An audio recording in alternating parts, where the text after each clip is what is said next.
네, 오늘 저녁에 주시는 말씀 시편 21편 1절에서 13절까지입니다. 우리 한 목소리로 함께 읽어보겠습니다. 여호와여, 왕이 주의 힘으로 말미암아 기뻐하며 주의 구원으로 말미암아 크게 즐거워하리이다. 그의 마음의 소원을 들어주셨으며 그의 입술의 요구를 거절하지 아니하였나이다. 주의 아름다운 복으로 그를 영접하시고 순금관을 그의 머리에 씌우셨나이다. 그가 생명을 구하매 주께서 그에게 주셨으니 곧 영원한 장수로소이다. 주의 구원이 그의 영광을 크게 하시고 존귀와 위엄을 그에게 입히시나이다. 그가 영원토록 지극한 복을 받게 하시며 주 앞에서 기쁘고 즐겁게 하시나이다. 왕이 여호와를 의지하오니 지존하신 이의 인자함으로 흔들리지 아니하리이다. 왕의 손이 왕의 모든 원수들을 찾아내며 왕의 오른손이 왕을 미워하는 자들을 찾아내리로다. 왕이 노하실 때에 그들을 풀무불 같게 할 것이라. 여호와께서 진노하사 그들을 삼키시리니 불이 그들을 소멸하리로다. 왕이 그들의 후손을 땅에서 멸하며 그들의 자손을 사람 중에서 끊으리로다. 비록 그들이 왕을 해하려 하여 음모를 꾸몄으나 이루지 못하도다. 왕이 그들로 돌아서게 하며 그들의 얼굴을 향하여 활 시위를 당기리로다. 여호와여, 주의 능력으로 높임을 받으소서. 우리가 주의 권능을 노래하고 찬송하게 하소서. 아멘. 오늘 시편을 이해하려면 1절에 나오는 왕, 이 왕이 누구냐부터 규정할 필요가 있어요. 1차로는 제목에 나오듯이 다윗의 시 이렇게 되어 있죠. 이 왕은 다윗이에요. 그런데 모든 다윗에 대한 말씀은 예수 그리스도를 예표합니다. 예수 그리스도를 내다보는 거예요. 그러니까 더 깊은 의미로는 이제 왕은 예수 그리스도를 여기서 말씀한다고 할 수 있죠. 하지만 궁극적으로는 다윗의 자손으로 오신 예수 그리스도 안에 머물러 있는 모든 그리스도인이 또 여기서 왕으로 적용이 된다 할 수 있어요. 왕 같은 제사장이 바로 하나님의 나라고, 또 우리가 하나님의 나라에 가서 가지게 될 신분이 왕이에요. 그렇기 때문에 그리스도인은 그리스도와 함께 앞으로 왕 노릇해야 할 그 신분을 가질 것이고, 그래서 우리 주님 이 땅에서 우리를 왕으로 훈련해 가신다라고 할 수가 있어요. 그러니까 시편이 얘기하는 왕은 이제 그리스도를 예표하지만 궁극에서는 우리에게 적용되는 말씀이다. 이렇게 우리가 먼저 이해할 필요가 있습니다. 자, 그러면 이 왕이 누군지를 알았다고 할 때 이제 이게 미래 왕들이잖아요. 그리스도인들, 미래 왕들인 이제 우리를 지칭한다고 하는 것을 이제 알았는데, 그렇게 이제 알고 난 다음에 이 시편 전체가 말씀하고 있는 메시지, 거기에 핵심이 뭐냐 하니까 시편은 보통 첫 절과 마지막 절에서 그 내용을 다시 요약해주고 있는 그런 구조가 많아요. 그래서 1절에 보면은 주의 힘이라는 말이 나오죠. 주의 힘, 여호와여, 왕이 주의 힘으로 말미암아 기뻐하며 주의 구원으로 말미암아 크게 즐거워한다는 말이 나왔고요. 그다음 마지막 절을 보게 되면 여호와여, 주의 능력으로 높임을 받으소서. 우리가 주의 권능을 노래하고 찬송하게 하소서. 여기도 이제 능력, 권능 이렇게 나오죠. 그러니까 이 시편은 하나님의 힘, 하나님의 권능, 이제 이것을 핵심 주제로 다루고 있습니다. 자, 왕과 힘이라는 것은 연결되는 거예요. 왕이 힘이 없으면 그 왕입니까? 일반 백성하고 왕의 차이는 뭐예요? 왕은 권세가 주어졌다는 거고 일반 백성은 그 권세의 다스림을 받는다는 거예요. 그래서 차이가 있는 거예요. 여기 제가 일반 백성이라고 얘기했는데, 일반 백성은 세상을 얘기하는 거고 우리 하나님의 백성은 이제 왕의 신분을 받은 사람들이에요. 그게 시편의 21편만 아니라 다른 많은 곳에서도 왕과 그 상대되는 다스림을 받는 통치의 대상에는 바로 세상이 있다는 것을 우리가 확인을 해볼 수가 있습니다. 아무튼 하나님은 우리에게 세상을 다스릴 수 있는 그 신분이 되게 하셨어요. 이 왕이 되게 하셨다는 거예요. 그런데 제가 자꾸 이렇게 말씀을 드리는 이유, 왜 왕의 힘이라는, 그러니까 하나님 왕에게 힘을 줬다라고 얘기 안 하고 왕의 신분을 줬다고 얘기를 할까? 거기에도 이유가 있습니다. 왜냐하면 하나님의 백성이 가지는 힘은 왕의 힘이 아니라 주의 힘이에요.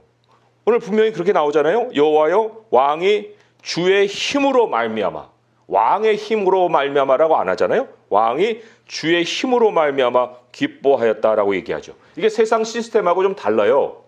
세상 시스템, 뭐 우리는 이제 대통령제이니까 대통령이 이제 권한을 갖죠. 그리고 그 권세를 행사하죠. 그 권세를 행사하면 이 힘이 되는 거예요. 그러면 사람들은 그 힘을 어디서 느끼냐면 대통령에서 느끼는 거예요. 대통령으로부터 힘을 느낍니다. 그런데 왕의 신분을 가진 하나님의 백성의 힘은 왕에게 있지 않다고 그랬죠. 그 힘은 바로 주님께 있다고 그랬어요. 주의 힘이라고 그랬어요. 그러니까 왕에게서 힘을 우리는 느끼지 않습니다. 또 왕이 그 힘을 행사하는 것도 아니에요. 그것은 주님의 힘이고 주님이 행사하시는 거예요. 아니 그러면 그리스도인은 그 왕이라는 것에 그냥 세워만 놓고 허수아비냐? 뭐 이런 생각도 해볼 수 있겠죠? 그런데 그게 아니에요. 이 하나님이 이 그리스도인, 그러니까 왕된 그리스도인에게 주시는 이 힘, 능력, 또 권세, 이것이 어디로부터 임하는 것이냐라고 할 때 2절의 말씀이 이어져 나옵니다. 2절의 말씀 같이 한번 읽어볼까요? 시작. 그의 마음의 소원을 들어주셨으며 그의 입술의 요구를 거절하지 아니하셨나이다. 네, 왕이 있고 주의 힘이 있는데 그 주의 힘이 왕을 통해서 역사하게 하시는 그 권능을 우리에게 기도로 주셨다는 거예요.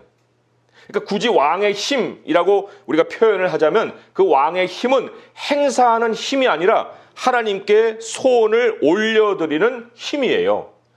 하나님께 기도를 드릴 수 있는 권세예요. 이거는 이 힘은 세상이 흉내낼 수도 없고요. 또 흉내 내려가지도 않아요. 기도하라고 하면 세상 사람들이 뭐 하나님께 기도합니까? 오히려 기도하는 자를 멸시하죠. 오늘 말씀 그 다음 장이 22장인데 그 22장에 보면은 6절부터 8절까지가 기도하는 자를 아주 무시하는 그 사람들의 그 태도가 나와요. 여기 고백이 시작이 되죠. 22장 6절에 나는 벌레요 사람이 아니라 사람의 비방거리요 백성의 조롱거리니다. 나를 보는 자는 다 나를 비웃으며 입술을 비축거리고 머리를 흔들며 말하되 그가 여호와께 의탁하니 구원하실걸? 그를 기뻐하시니 건지실걸? 하나이다. 이거 기도하는 사람 멸시하는 거예요. 뭐 기도가 너 밥 먹여주냐? 너 기도 많이 한다며? 그러면 하나님이 너 구원해 주실 거야. 뭐 이런 거죠. 그런데 그리스도인이 기도하고 있다는 이 사실 자체가 굉장히 무서운 힘이에요. 이 기도하는 그리스도인, 기도하는 하나님의 백성을 건드리는 것은 세상이 형벌을 자초하는 일입니다. 멸망을 면치 못하는 일이라고 할 수가 있어요. 기도하는 하나님의 백성을 세상이 우습게 여기지만 그 우습게 여기는 그 사람 때문에 세상이 형벌을 받는다는 거죠. 참 우리가 그래서 우리의 왕위를 지켜가는 거, 하나님이 왕의 신분을 이제 주셨으니까 우리는 왕의 신분에 맞는 그 위치에서 살아야 되는데 그 왕의 신분을 유지해 주는 것이 뭐냐? 바로 기도다 그런 거죠. 이 왕의 신분, 이 기도는 사실 드러나는 게 아닙니다. 뭐 길거리 가서 막 이렇게 손 들고 기도하는 거 이런 건 외식이라고 얘기를 했고 하나님이 우리에게 요구하시는 기도는 골방에 가서 은밀한 중에 계시는 하나님께 기도를 해라. 그렇기 때문에 어떤 그리스도인이 이 기도하는 사람인지 기도 안 하는 사람인지 몰라요. 그 그리스도인이 왕위를 지키고 있는지 왕위를 유지하고 있는 사람인지 이거를 겉으로는 확인할 수가 없다는 거예요. 그런데 그럼에도 불구하고 그 그리스도인이 가지고 있는 왕위 거기에 실제적인 힘이 느껴질 수 있는 것이 있습니다. 기도로 느껴지면 얼마나 좋겠어요. 그런데 기도는 골방에서 가는 거니까 그것이 느껴지지 않는데 하나님이 외적으로도 그 왕위를 느끼게 해주시는 모습이 있어요. 그게 바로 오늘 말씀 1절에 또 마지막 절에도 나오듯이 기쁨입니다. 기쁨. 1절 다시 한번 읽어볼까요? 여호와여 왕이 주의 힘으로 말미암아 기뻐하며 주의 구원으로 말미암아 크게 즐거워하리이다. 또 마지막 절을 보겠습니다. 시작. 여호와여 주의 능력으로 높임을 받으소서. 우리가 주의 권능을 노래하고 찬송하게 하소서. 그렇죠. 왕권을 유지하고 있는 그리스도인에게는 기쁨이 있어요.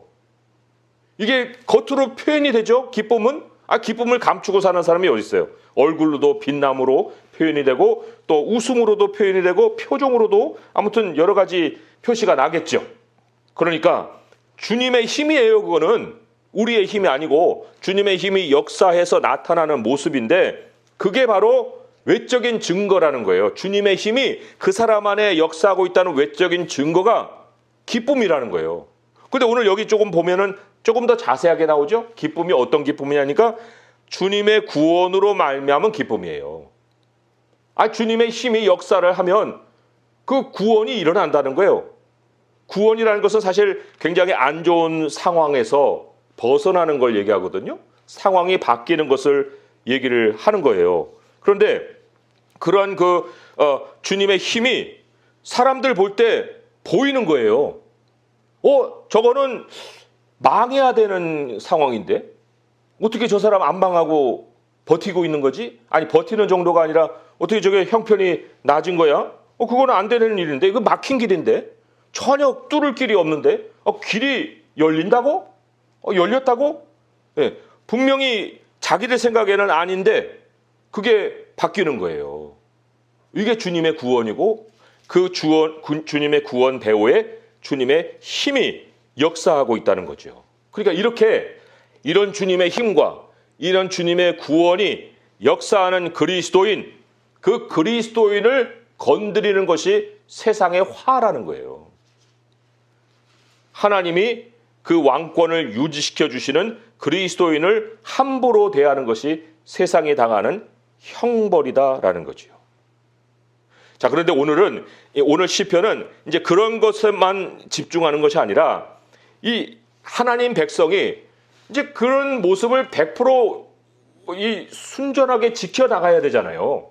왕의 신분은 받았는데 왕위를 유지하지 못하면서 그건 이제 시작도 없는 거죠. 기도를 안 하는 거죠. 기도를 안 하면서 세상에 밥으로 맨날 먹히고 사는 거 이런 거 하나님 원하시겠어요? 아니잖아요. 우리에게 왕의 신분에 맞는 그 기도의 힘, 권세를 주셨으니 그 권세를 가지고 우리가 이제 행사를 우리의 그리스도인으로서 이제 살아갈 수 있어야 되는데 오늘 시편이 이제 중심에서 가르치는 것이 바로 그거예요. 왕으로서는 어떤 기도를 드려야 되느냐. 일반의 기도는 우리가 많이 배워서 알고 있죠. 알고 있지만 왕이라는 것은 사적인 신분이 아니잖아요. 공적인 신분이거든요. 세상과의 관계 속에서 가지는 신분이기 때문에 그 왕으로서의 기도가 있는 거예요. 그 왕으로서의 기도를 이제 우리가 배울 때에 주님의 힘이 특별히 역사한다는 거죠. 주님의 힘이 그 왕의 기도를 구원으로 이끌어 가시고 보여주신다는 거예요. 하나님의 살아계심. 우리가 왕됨을 그리고 우리에게 왕의 권세가 있다는 것을 세상에게 내보이신다는 거예요. 그러니까 이 왕의 기도를 우리는 알아야 되죠. 이 왕의 기도를 또한 우리는 드려야 되죠. 어린아이는 어린아이대로의 기도를 하지만 어린아이의 기도도 이 성장해서 이 왕의 기도로 완성이 돼야 되잖아요. 우리가 마지막에 가야 되는 것이 되는 신분이 왕이니까. 자, 그럴 때 오늘 시편이 세 가지를 가르쳐 줍니다. 이 왕의 기도에 대해서. 자, 첫 번째로 7절의 말씀이에요. 7절의 말씀 같이 한번 읽어보겠습니다. 시작. 왕이 여호와를 의지하오니 지존하신 이의 인자함으로 흔들리지 아니하리다. 네, 이 왕의 기도. 첫 번째로 여호와를 의지한다 이렇게 돼 있어요. 여호와를 의지한다. 물론 여기 2절의 말씀에 보게 되면 소원이라는 말도 나오고 요구라는 말도 나와요. 그죠? 그의 소원을 들어주시고 입술의 요구를 거절하지 않는다라고 말씀을 먼저 아주 요약으로 해주었는데, 그 소원과 요구에 배후에 어떤 태도가 있었느냐라고 할 때 이 의지라는 말이 매우 중요합니다. 뭐 요구가 잘못되고 소원을 아뢰는 것이 잘못됐다는 것이 아니에요. 그런데 이 기도가 성장을 하고 왕의 기도를 드리기 시작하게 되면 기도는 요구에서 요구로 끝나지 않습니다. 기도는 의지로 시작해서 그 요구를 그 의지에 담는 거예요. 이게 무슨 얘기냐? 자, 하나님께 나갔어요. 내가 배가 고파요? 그러면 이제 빵을 구할 거 아니에요. 하나님 빵 주세요. 하나님 빵 주세요. 요구예요, 이거는. 하나님 빵 주세요는 요구예요. 그런데 하나님을 의지한다는 것은 신뢰입니다. 신뢰. 자, 만나를 매일같이 내줘도 그 만나가 6일째 되는 날에 이틀분이 내릴까 해갖고 가서 이틀분 거둬왔다가 썩어가지고 못 먹는 일이 있죠. 이거는 신뢰의 문제예요. 하나님, 내일은 이틀분을 주실 줄 믿습니다. 이건 의지예요.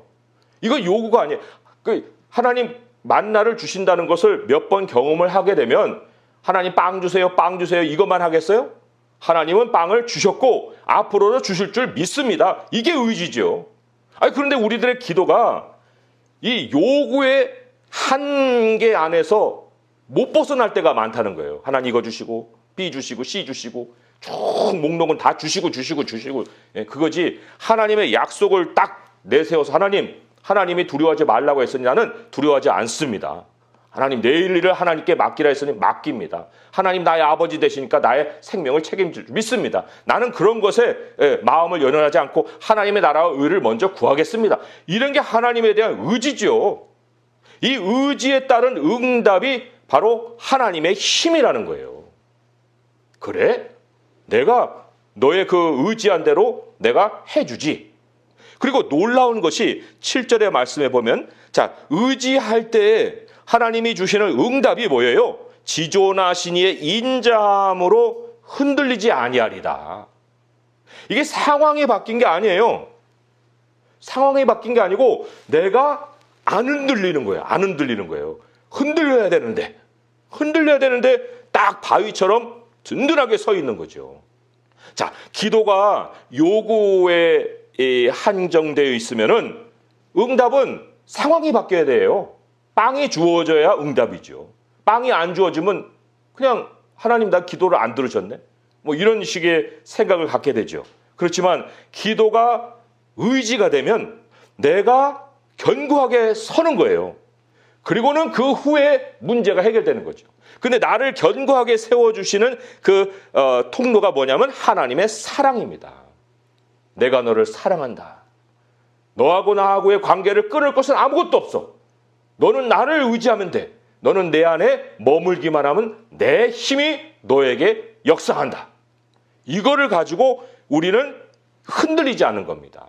그러니까 왕권을 부여받은 사람이 왕위를 지켜내는 첫 번째, 그것은 하나님께 의지하는 거예요. 기도가 하나님을 의지하는 시간이 되는 거. 이것을 하나님은 우리에게 원하시고 그게 왕에게 어울리는 자세다 그거예요. 왕에게 어울리는 태도다. 자, 두 번째로 왕의 기도의 특성이 8절에 나옵니다. 8절의 말씀 같이 한번 또 읽어보도록 하겠습니다. 시작. 왕의 손이 왕의 모든 원수들을 찾아내며 왕의 오른손이 왕을 미워하는 자들을 찾아내리로다. 언뜻 읽으면 이게 이해가 안 돼요. 이게 뭐야? 다윗이 무슨 뭐 원수들을 수색하고 다닌다는 거야? 원수들을 색출해낸다는 거야? 뭐 이런 일을 어떻게 우리가 적용을 해? 이렇게 되겠죠. 우리도 이 말씀 따라서 그냥 적용하다 보면 우리가 다니면서 그 원수들을 다 어둠에서 다 끄집어내야 돼요. 그런데 왕의 손이 상징하는 게 있어요. 성경에서 여호와의 손은 실행하는 손이에요. 여호와의 손은 말씀드렸죠. 왕은 힘이 아니라 주의 힘이라고. 왕은 하나님을 의지하는 거고 주님이 힘을 발휘한다고 했듯이 왕의 손은 실행하는 손이 아니라 충성하는 손입니다. 그걸 상징하는 거예요. 성경에서 왕의 손 할 때는 다 충성을 상징하는 거거든요. 다윗이 충성을 할 때, 하나님이 맡기신 직분에 충성을 할 때 하나님은 원수를 명백하게 드러내신다는 거예요. 다니엘을 우리가 예로 들어볼 수 있습니다. 다니엘서 6장 4절을 한번 제가 읽어드릴게요. 다 아시는 이야기지만 그 사자굴 속의 다니엘이잖아요. 6장 4절에 보니까 이에 총리들과 고관들이 국사에 대하여 다니엘을 고발할 근거를 찾고자 하였으나 아무 근거, 아무 허물도 찾지 못하였으니 이는 그가 충성되어 아무 그릇됨도 없고 아무 허물도 없음이었더라. 이 다니엘이 이 사람들을 일일이 대하지 않았어요. 끝까지 그냥 충성되었다고요. 하나님께도 충성, 또 왕께도 충성, 그랬죠. 그 충성된 결과가 어땠습니까? 다니엘 6장 24절로 가보면은 왕이 말하여 다니엘을 참수한 사람들을 끌어오게 하고 그들을 그들의 처자와 함께 사자굴에 던져넣게 하였더니 그들이 굴 바닥에 닿기도 전에 사자들을 곧 그들을 움켜서 그 뼈까지도 부서뜨렸더라. 이게 하나님이 이제 실행을 하신 거예요. 원수를 찾아낸 거예요. 그 대적을 찾아내시고 그 미워하는 자를 찾아내서 지금 형벌을 가하신 겁니다. 그리고 우리가 이 생각을 할 때에는 우리의 모습도 하나님을 의지했으면 그 의지하신 주님을 충성으로 섬겨야 됩니다. 아니 그러면 주님의 손, 아니 그 왕의 손, 왕의 충성이 어떻게 기도요? 라고 얘기를 하겠죠. 이게 어떻게 기도일까? 하지만 충성이라는 것은 기도가 연장되는 겁니다. 다니엘이 예루살렘을 향해 기도했지만 그 기도하고 그냥 거기서 머물고 산 게 아니라 기도하고 나와서 충성되게 하나님을 섬기는 모습, 자기의 직분을 이행하는 모습을 가지고 살았잖아요. 그러니까 충성은 기도의 연장이에요. 기도가 있는 사람이 충성을 하는 거고 충성이 있는 사람들의 배후에 보면은 하나님을 의지하는 모습이 있다는 거예요. 그게 왕의 기도입니다. 왕의 기도를 드리는 사람에게는 충성이 있다는 거죠.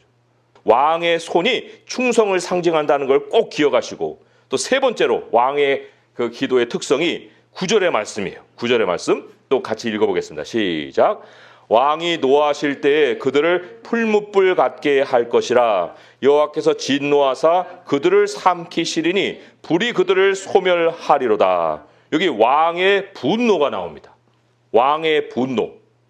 그런데 여호와의 진노도 나와요. 그죠?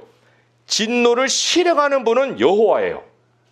그러면 여기 왕의 분노는 또 무엇을 상징하느냐? 이게 공의를 상징합니다. 공의. 왕의 기도에는요, 반드시 이 공의가 특성이에요. 여호와 하나님도 분노하신다고 하는 말씀이 있거든요. 그런데 여호와는 매일같이 분노하는 분이다라고 성경은 말씀을 하고 있어요. 매일같이 분노한다는 것이 무엇을 상징하냐면 매일같이 공의를 행하신다는 것을 의미하고 상징을 하는 거예요. 그렇듯이 그거는 시편 7편 11절에 나오죠. 시편 7편 11절에 하나님은 의로우신 재판장이시며 매일 분노하시는 하나님이시로다. 그러니까 왕의 화를 내는 것, 왕의 분노, 이것은 하나님 앞에서 끝까지 매일같이 이 공의를 품고 사는 것을 말하는 거예요. 공의를 품고 사는 거예요. 그냥 섞이면 섞이는 대로 그냥 느낌도 없고 이 사람이 이렇게 얘기하면 그렇게 얘기하는 대로 그런가 보다 하고 뭐 분별력도 없고 이게 공의가 살아있어야 이 안에 하나님의 분노를 느끼는 거예요. 그게 감정이 아니에요. 하나님의 공의, 하나님이 옳다고 하신 것이 무엇인지를 이 심장이 예민하게 느끼는 거예요. 이게 바로 왕이 노할 때라는 말의 표현이죠. 그러니까 하나님의 사람은 기도했어요. 그리고는 삶으로 가서 자기 직분에 충성합니다. 충성하되 기준이 하나인 거예요. 기준이. 이랬다 저랬다가 아니라는 거예요. 그래서 공의를 늘 행한다는 거죠. 근데 이 공의가 주는 엄청난 선물이 있어요. 그 10절의 말씀 같이 한번 읽어보겠습니다. 시작. 왕이 그들의 후손을 땅에서 멸하며 그들의 자손을 사람 중에서 끊으리로다. 이게 당대의 원수를 향해서만이 그 주의 힘이 역사하는 게 아니에요. 왕이 공의를 행하면 매일같이 의에 대해서 예민하게 느끼고 분별하고 살면은 하나님이 후손이 살아갈 자리까지도 미리 마련해 주신다는 거예요. 그게 이 뜻이에요. 그들의 후손을 땅에서 멸한다는 게. 당대에서는 후손을 어떻게 건드려요? 그러나 하나님이 그 공의를 지키는 왕의 그 의지함을 보고 충성됨을 보고 그리고 일관된 진리를 지키는 삶의 모습을 보고 그 왕의 자손들이 살아갈 수 있는 그 미래의 영역, 삶의 터를 준비해 주신다는 거죠. 그러니까 부모가 하나님 앞에서 올바르게 살고 또 하나님을 기뻐하심으로 살고 하나님이 진리대로 살라 하는 대로 그 살게 되면 그 길이 자기 길이 아니고 자손이 걸어가는 길이 된다는 거예요. 그래서 여호와를 경외하는 자, 하나님을 정말 붙드는 자, 그에게는 그 피난처가 있으리니 그 후손에게 구원이 있으리로다 하는 말씀이 있지 않습니까? 오늘 우리가 말씀을 정리할 때 우리가 우리의 신분이 왕이라는 것을 잊어서는 안 됩니다. 그러나 우리가 왕이라고 해서 이게 뭐 직접 현장에서 막 힘을 휘두르는 이것은 하나님이 우리에게 허락한 게 아니에요. 세상 사람들은 집권자들은 임의로 권위를 휘두르지만 너희들은 그렇지 아니하리니 누구든지 너희 중보다 크고자 하는 자는 다른 사람을 섬기는 자가 되라. 섬기라고 그랬지. 어디 힘을 그냥 마음껏 휘두르라고 그렇게 얘기했어요. 하나님이 주신 왕권을 유지하는 그리스도인에게 찾아볼 수 있는 이 세 가지 특징. 뭐예요? 하나님을 향해서 의지하는 거예요. 하나님을 향한 의지가 있고 그에게 기도라고 그랬죠.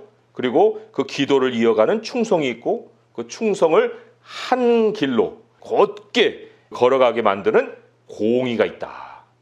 여기에 주님의 힘이 역사하고 주님의 구원이 그 사람의 삶에 찾아와서 도무지 안 된다고 하는 그것이 변화되어서 그 사람에게 하나님의 힘이 역사하고 있다는 것을 사람들에게 보인다는 겁니다. 그런 살아있는 실질적인 복음의 증인이 돼야 사람들도 거기에서 하나님께 영광을 돌리는 거죠.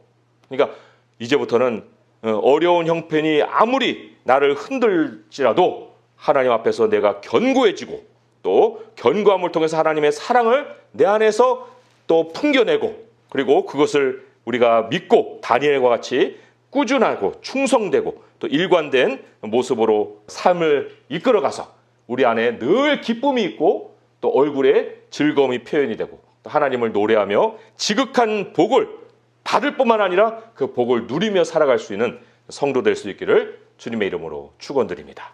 기도하겠습니다. 하나님 아버지, 우리는 지금 땅에서 왕의 훈련을 받고 있습니다. 영원한 나라에서 하나님은 만물을 우리에게 맡기시고 다스리게 하실 것입니다. 아버지요, 그때 그 왕의 그 실행을 하나님은 이때 우리가 주님의 힘을 통해서 배우게 하십니다. 아버지를 더 의지하게 하십니다. 아버지 하나님의 충성된 모습을 우리가 닮아 살게 하십니다. 아버지 하나님의 그 손을 우리가 정말 우리 안에서 느끼게 하시고 우리 하나님의 역사를 보게 하십니다. 또한 하나님께서 분노하심과 같이 우리도 매일같이 공의에 예민하고 또 민감하게 또 분별하고 느끼게 하시며 살게 하십니다. 아버지, 우리가 이제는 더 이상 어린아이와 같은 모습으로 주님 앞에 나가서 요구하는 기도로 끝날 것이 아니라 정말 주님을 의지하는 기도를 하고 나와서 충성된 모습으로 또한 삶을 이끌어가게 하시고 또 한 가지의 기준, 진리의 기준을 가지고 끝까지 주님 기뻐하시는 그 모습을 견지해 갈 수 있게 하여 주옵소서. 오늘도 우리들의 기도를 들으시되 아버지 왕의 기도를 들으시고 주님께서 우리의 모든 형편 속에서 우리를 붙들어 주시고 또한 하나님께서 이 기도를 들으시고 우리의 모든 상황도 기적과 같이 변하게 하실 줄 믿사오니 그 믿음을 가지고 주님을 찾게 하여 주시옵소서. 우리 주 예수 그리스도의 이름으로 감사하며 기도합니다. 아멘.